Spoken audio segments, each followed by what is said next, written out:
I started Millbrook Gallery about 18 years ago, and I was teaching after-school art classes here at the gallery, and I was giving the students a lot of art history projects related to their art projects, and I felt like they didn't have a really good background in art history. And then I showed one boy a book about public sculpture, and they were very excited about public sculpture, but one boy said he had only seen the statues in front of the State House, and I thought that was really sad.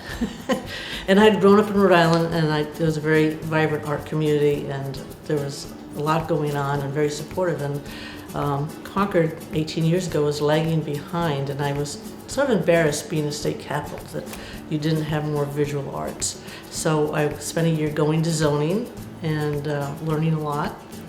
And then I opened the gallery. They finally said, go for it, you can do it. So I did that and continued on and continued teaching for about 10 years. And then it just got too busy a schedule as the artists got more involved coming in here, because during the summer with the outdoor sculpture exhibit and the indoor exhibit, sometimes you can have close to 100 artists. So it gets pretty busy. People are very happy that I'm here. I'm sort of a hidden gem.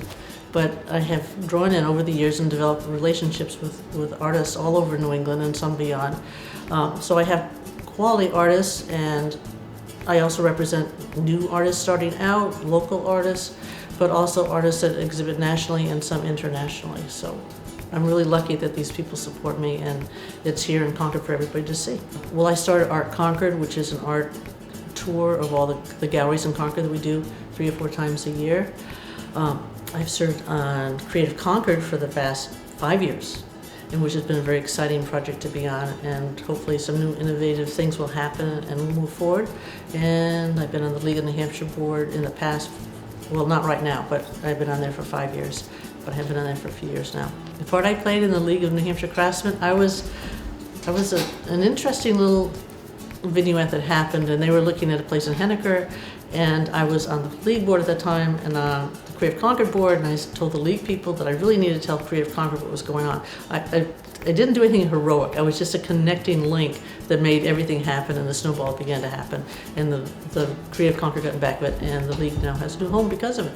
So it's really special that this happened. I think some of the new steps that we need to approach in Creative Concord are providing studio space for artists, and then maybe having open studios, but also letting artists know that this is a nice place to work. We want the artists here, we enjoy them, which is much different than, I'd say, when I first moved here 40 years ago. We were opening our arms to artists because they're unique, interesting people, and the art serves so many needs of a community. Because I'm an artist and I have a degree in art education, I want to get out there. I want to let people know that art is for everybody, not just the elite or people who think they have lots of money. It's not. It's for everybody. We learn art history from it.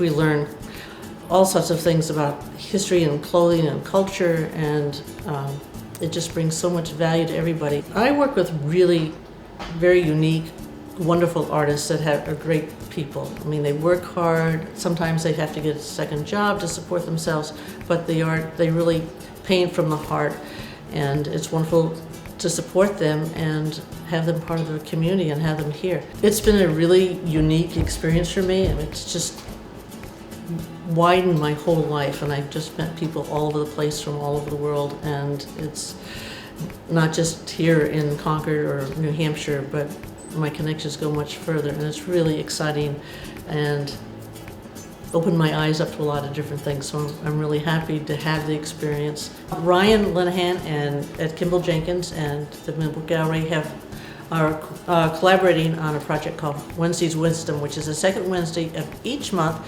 beginning at 6 o'clock, and it's a potluck supper. Everybody's welcome to come.